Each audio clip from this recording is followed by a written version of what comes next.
नमस्कार. प्रार्थनाच किचनमध्ये पुन्हा एकदा तुमच्या सर्वांचं मनापासून स्वागत आहे. तर आज आपण मोड आलेल्या मटकीपासून छान असा पुलाव तयार करणार आहोत. अत्यंत कमीत कमी साहित्यात आणि झटपट होणारा असा हा पुलाव आहे. आणि महत्त्वाचे म्हणजे आपण इथे मोड आलेल्या मटकीचा वापर केलेला आहे, त्याच्यामुळे तो हेल्दीसुद्धा आहे. चला तर मग आपण आपल्या रेसिपीकडे वळूया. मी इथे 2 वाटी वाडा कोलम तांदूळ घेतलेला आहे. हा तांदूळ मी 3 वेळा स्वच्छ धुवून घेतलेला आहे. 3 वेळा स्वच्छ धुवून झाल्याच्या नंतर आपण हा तांदूळ भिजत घालणार आहोत. जवळजवळ अर्ध्या तासासाठी मी हा तांदूळ भिजत ठेवलेला आहे. त्याचबरोबर इथे मी मोड आलेली मटकी घेतलेली आहे. ही मी मटकी कालच्या दिवसामध्ये छान भिजत घालून तिला आज हे पहा अशा प्रकारचे मोड आलेले आहे. ती सुद्धा मी इथे स्वच्छ धुवून घेतलेली आहे. एका कुकरच्या भांड्यात फोडणीसाठी इथे अर्धा चमचा तेलाचा वापर केलेला आहे आणि 1 मोठा चमचा मी इथे तूप घेतलेले आहे.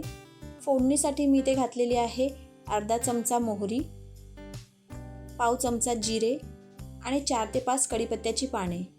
त्याचबरोबर मी इथे 1 वेलची, छोटा तुकडा दालचिनी आणि 1 तमालपत्र्याचं पानसुद्धा वापरलेले आहे. त्यानंतर मी इथे घातलेले आहे 1 मोठा चमचा आलं लसूणची पेस्ट. आलं लसूणची पेस्ट घातल्याच्या नंतर आपल्याला ही पेस्ट छान अशी इथे परतून घ्यायची आहे. त्यानंतर आपण इथे 1 मोठा कांदा बारीक चिरून घेतलेला होता, तो सुद्धा फोडणीला घातलेला आहे. कांदा आपल्याला इथे छान असा लालसर होईपर्यंत परतून घ्यायचा आहे. कांदा परतून झाला की आपण याच्यामध्ये मसाले घालणार आहोत. त्यासाठी मी इथे घातलेले आहे पाव चमचा हळद, अर्धा चमचा तिखट, अर्धा चमचा धनापूड, अर्धा चमचा गरम मसाला आणि चिमूटभर हिंग. हिंग घातल्याने भाताला खूप छान अशी चव येते. आता हे मसाले मी इथे छान असे परतून घेणार आहे.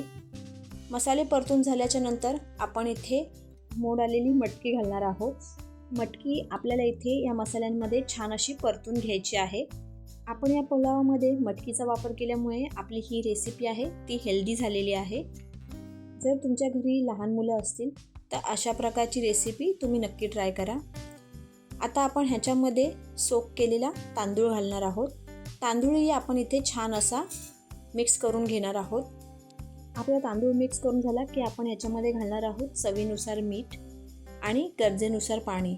आता इथे आपण तांदूळ हा आधीच भिजत घातला होता, त्याच्यामुळे आपल्याला इथे बेतानेच पाण्याचा वापर करायचा असेल. जर तुम्ही घेतलेला तांदूळ हा जुना असेल तर तुम्हाला थोडे पाणी जास्त लागेल, पण जर तांदूळ नवीन असेल तर तुम्हाला इथे पाण्याचा वापर कमी करायचा आहे. आता आपण इथे त्या कुकरला झाकण लावून 3 शिट्ट्या काढून घेणार आहोत.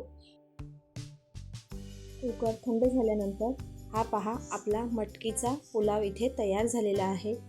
तुम्हाला ही रेसिपी कशी वाटली हे मला कमेंट बॉक्समध्ये नक्की कळवा. व्हिडिओ आवडल्यास चॅनलला लाईक, शेअर, सबस्क्राईब नक्की करा. धन्यवाद.